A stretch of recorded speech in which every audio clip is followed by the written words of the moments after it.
Vous savez que les Français aiment se faire la bise. Mais combien de bises? Un problème épineux sur lequel se penche maintenant Nicolas Obermann. Je me suis toujours demandé pourquoi en France on dit « c'est simple comme bonjour » pour exprimer que quelque chose est facile. Simple comme bonjour? Mais il n'y a rien de plus compliqué que de se dire bonjour en France. Surtout pour un étranger.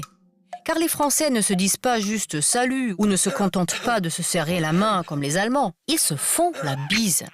Et faire la bise, c'est tout un art. Celui qui ne l'a pas appris dès le plus jeune âge, comme les petits Français, « Allez, fais une bise à tata Géraldine », a souvent l'air maladroit. Un peu raide, l'étranger se penche en avant, lèvres pointues et bras ballants, n'osant pas toucher l'autre, ne sachant pas par quel côté commencer, incertain s'il faut poser les lèvres ou faire comme si on embrassait l'air. Ne riez pas, les pauvres élèves allemands en échange scolaire connaissent tous ce terrible moment de gêne quand ils se trouvent face à leur famille d'accueil et que tout le monde n'a qu'une idée en tête, leur faire la bise. Pour faire la bise, on doit se poser 4 questions. Quand? Qui? Comment? Combien? Quand? Quand on se retrouve pour les loisirs, parfois le matin au travail et toujours quand on arrive chez des amis. Il est évident que le temps d'embrassade est proportionnel au nombre d'amis.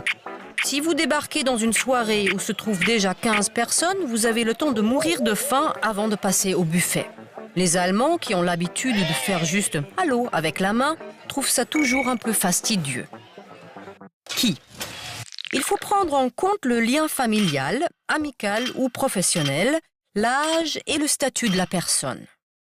Par exemple, on ne fait pas la bise à son supérieur hiérarchique. Ou plutôt, on attend que ce soit lui qui vous la propose. Mais on s'embrasse abondamment entre collègues. Les hommes, ça dépend. Ils s'embrassent parfois quand ils sont amis ou membres de la même famille, mais pas toujours. Entre jeunes, on s'embrasse beaucoup et les garçons semblent s'y mettre de plus en plus. Comment? La bise crée une promiscuité immédiate. C'est un reniflement animalier et aussi une bonne base pour draguer. L'intensité, la durée et la conviction qu'on met dedans sont donc variables et il faut se confier à son feeling. Si on ne connaît pas bien la personne, il est conseillé d'agir avec retenue. Combien? Ah, nous voilà arrivés au problème du nombre. Les Parisiens en font 2, les Montpelliérains 3. À la Turballe, on en fait 4, dans le Gard c'est 3, et ainsi de suite.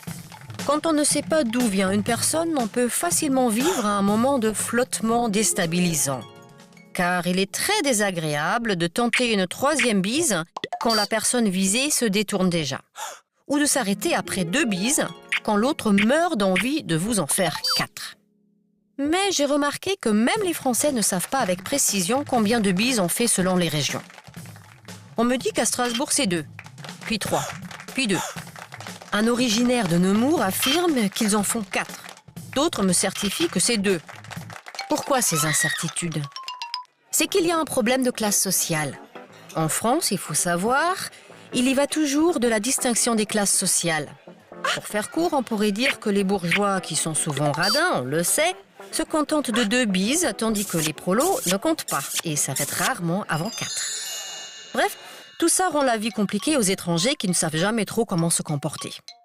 Moi, je trouve que les Français devraient éditer une petite carte de France de la bise qui indiquerait région par région et classe sociale par classe sociale le nombre de bises qu'on est censé faire lors de ses déplacements en France. À mon avis, ce serait aussi utile aux touristes qu'aux autochtones.